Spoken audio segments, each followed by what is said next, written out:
All right, we're back again. Episode number 191. Good golly. Can't wait for this one. Cannot wait for this one. It's going to feature the Cleveland Guardians in the NBA postseason because we can. And let's look at some of the batting stats for the Guardians because why not? They haven't been doing that good, but you never know.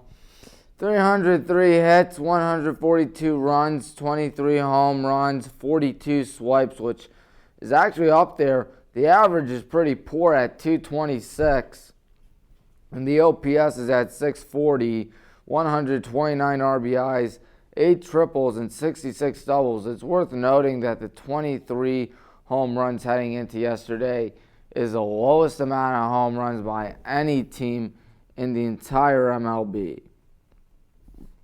So anyways, looking at the series recaps, the Cleveland Guardians against the Angels over the weekend was actually really good. Almost a clean sweep, but unfortunately no, due to Game 1 ending pretty disastrously. But hey, it was a 2-1 series win for those good old Guardians. Josh Naylor went absolutely insane in the weekend. He didn't hit 1, he didn't hit 2. He hit 3, I repeat, 3 home runs in the 8th inning to give the Guardians the lead. And in all but one of those games, it ultimately ended up being the final, ended up being the ultimate dagger. Because in Game 1, it was a rare blown save for Emmanuel Clase. Andres Gimenez had a home run as well in Game 2. That's also worth noting. He's pretty good. Yeah, the Angels started off pretty well in all 3 games. They just couldn't get the job done. Because you got to remember, they're the Los Angeles Angels. They can have all the talent in the world, but they will always find ways to win 70 games every year. And choke. That's right, and choke. You know how many playoff wins they've had since 2009? That's right, folks. They've won 0 playoff games since 2009, including a sweep to Kansas City in 2014 when they got swept, I should say. And it's also worth noting that Tanner Bibby went 7.2 innings and gave up just 1 run in Game 3, which is really good. And, of course, Tanner Bibby really starting to come along out there. And then last night's game was not good for the Guardians, especially for Shane Bieber, who got rocked. A very rare rocking out there for Mr. Bieber out there. And an 8-3 loss. Lance Lynn lasted 7 innings, gave up 1 run. And the White Sox had 8 runs, doubled that total for hits with 16 rather, I beg your pardon. The Guardians just couldn't get anything clicking. It is worth noting, however, yesterday that there was something actually exciting, and it was that Brian Rocchio got his first career hit. It was a little dribbler out in front of the mound that the catcher had to get, and it ultimately ended up being a, base hit. He took down to second base eventually. And then, of course, for the Chicago White Sox, Gavin Sheets hit a 3-run home run, which started all the scoring and stuff for them. And then eventually 2 RBIs in the contest for Chicago's very own Jake Berger. It was just not a good game for the Guardians. Where do they stand now? They are 19-22 and 4 games out of the division lead, which is not good. I repeat, that is not good. And anything can happen still. I'm not worried yet. The Guardians are still a pretty good team. They always start off slow every year, so you never know what can happen. There's Josh Naylor doing Josh Naylor things, i.e. hit a home run, because he is just that good at baseball. So fun to watch Josh Naylor, isn't it, folks? I know it is. Just one of the 23 home runs hit by the Guardians this season. Now time to look at the National Basketball Association playoffs. Knicks Heat. Of course, the Heat 1-6. We'll get to the Eastern Conference Finals in a second, which is going to be those 2 teams right there, Boston, Miami. Of course, the Heat won in 6 games. Jalen Brunson, 38 points, 9 rebounds, 7 assists in Game 5. R.J. Barrett, 26 points, 7 rebounds in Game 5. Both those efforts forced a Game 6, but Miami at home won it. Jimmy Butler, 24 points. Bam Adebayo, 23. Jalen Brunson had himself a dandy 41 points in a losing effort in Game 6. It was not enough for them to win it. So after that, we got Philadelphia against Boston. The Celtics win it in 7. And Jason Tim, after starting the fourth quarter off starting off the game very slowly, the first 36 minutes, last 12 minutes of the contest, magically catches fire. Just does unbelievable out there. Wins the game for Boston, makes all the threes in the world. And Marcus Smart also contributed with 22 points in Game 6. And then Tatum continued the momentum in Game 7, where he put up 51 points in Game 7. It's an NBA record for a Game 7 total. Jalen Brown had 25 points in Game 7. And the Sixers wasted an MVP season, actually, for Joel Embiid. And the process looks like it is over. Remember all that time the Sixers were talking about, trust the process, trust the process, trust the process. Oh, the process is not working, clearly. And it looks like that they are all done, or all said and done out there, folks. That is frustrating to be a Sixers fan. And the Doc is out. That's right, Doc Rivers got fired from his job at Philly for another second-round exit. If not for 2008, Doc Rivers is probably the most overrated coach in NBA history. I mean, don't get me wrong, Doc can win. Doc is a good coach, just can't win the playoffs. I mean, he's only had 2 NBA Finals appearances, choked away Game 7 in 2010. I think he had a big lead out there in Game 7 as well in 2010. And, of course, 2008, you had the big 4 of Rondo, Pierce, Garnett, and Allen.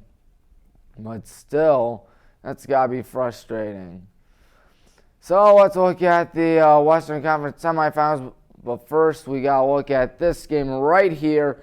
A crazy one last night where the Nuggets took down the Lakers by a final score of 132 to 126. You can't talk about this game without talking about Nikola Jokic, who had 34 points, 21 rebounds, 14 assists. That's another triple-double for Mr. Jokic, who was very upset that he did not win MVP. I assume he's upset that he didn't win MVP. But the Joker had 12 rebounds in the first quarter alone, which is absolutely insane. Just a phenomenal showing out there by the Nuggets. Everyone was scoring, to say the least. And Jamal Murray had 31 points, and Kentavious Caldwell-Pope had 21. And meanwhile, for the Lakers, Anthony Davis with 40 points, 10 rebounds. Allen Brown was 1 assist shy of a triple-double. 26 points, 12 rebounds, 9 assists. And then Austin Reeves had 23 points and 8 assists. The Nuggets were off to a hot start throughout the entire game. They were winning by like 14 at one point. They were up by 20 at one point, 101 to 81 late in the third quarter. Lakers had a furious comeback. They cut the lead down to 3 at one point, but they just could not make the threes. LeBron with a costly turnover late in the contest. Very rare from him, but still, just to see that game last night, absolutely crazy of a game. How did they get there, you might be wondering? Well, let's look. Nuggets against the Suns. Denver beat Phoenix in 6. Nikola Jokic had another triple-double in Game 6 with 32 points, 10 rebounds, and 12 assists. Jamal Murray, 26 points, and Cameron Payne, 31. And then the Warriors against the Lakers. The Lakers will deny the Warriors a shot at the repeat with a 6-game winning it in 6 games. That was a 3 right there to cut the lead, or to extend the lead to 12 rather. As you are looking at the Nuggets and Lakers, which was a great game last night, to say the least. But anyways, the Lakers won in 6. Steph Curry, 27 points, 8 assists in Game 5. Andrew Wiggins, 25 points in Game 5. A valiant effort there by the Warriors to force a Game 6. And then LeBron, 1 rebound and 1 assist shy of a triple-double in Game 6. And Anthony Davis just had a great game, 17 points, 20 rebounds in Game 6 against the Warriors. And this is the first time since Steve Kerr took over for the Golden State Warriors that Golden State has lost a Western Conference playoff series. It is the first time since 2014 that they lost, when ESPN's very own Mark Jackson was a head coach of the Warriors. And LeBron takes out the Warriors once again. It's only one of the 3 times since 2014 that the Warriors have lost a playoff series. Of course, they have won 4 times, and they've missed the playoffs twice, if I'm not mistaken. But yeah, that is hard to believe that they have only lost 3 times, and 2 of them were to LeBron James, which is hard to believe as well. Here is the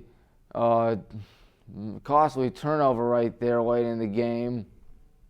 But yeah, the 2023 NBA Conference Finals are a rematch of the same people from the Mickey Mouse Tournament 3 years ago. And as y'all know, the Mickey Mouse Tournament consists of Boston, Miami, Denver, and Los Angeles. And here we are again. I mean, people are still debating over whether the NBA bubble Mickey Mouse Tournament was for real or whatnot. I don't know. I mean, you still have the core players, but you don't have a lot of the supporting cast from back then, which is hard to believe it's been 3 years ago since the world fell apart because of COVID. My goodness. My goodness. Well, you know what's also hard to believe? We got 93 days left till high school football is back when the Highland Hornets play the Hudson Explorers. Ooh, boy, that's going to be a lot of fun, folks. I, for one, cannot wait.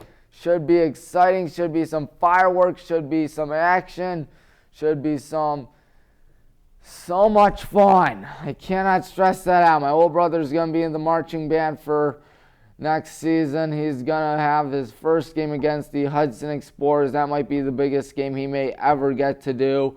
It is the reigning American Conference champions against the reigning National Conference champions. It's 10-0 against 10-0. D2 powerhouse against the D2 powerhouse. Northeast Ohio powerhouse against the Northeast Ohio powerhouse. And an OHSAA powerhouse against an OHSAA powerhouse. My goodness. Might be the biggest game in all of Northeast Ohio Week 1, Highland Hudson. Gotta give everyone credit where credit's due for both teams, because this is going to be a lot of fun. Hopefully I'll be able to broadcast on WHBW, your one stop.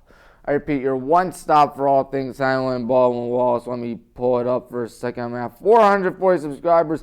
I'm on the road to 500 subscribers.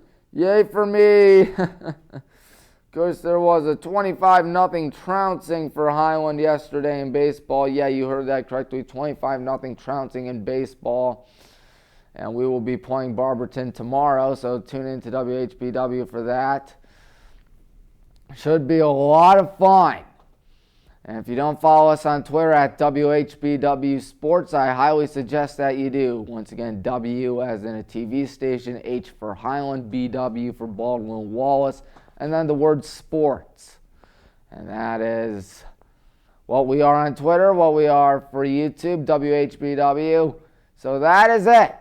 I think we have reached our limit for today. We've talked about everything. Don't worry, I'll get you the high school football playoffs in a second. Not now, of course, but in a few weeks I'll be getting all that stuff. But until then, I'm Tommy Maroon here, thanking you for watching. Goodbye, everybody.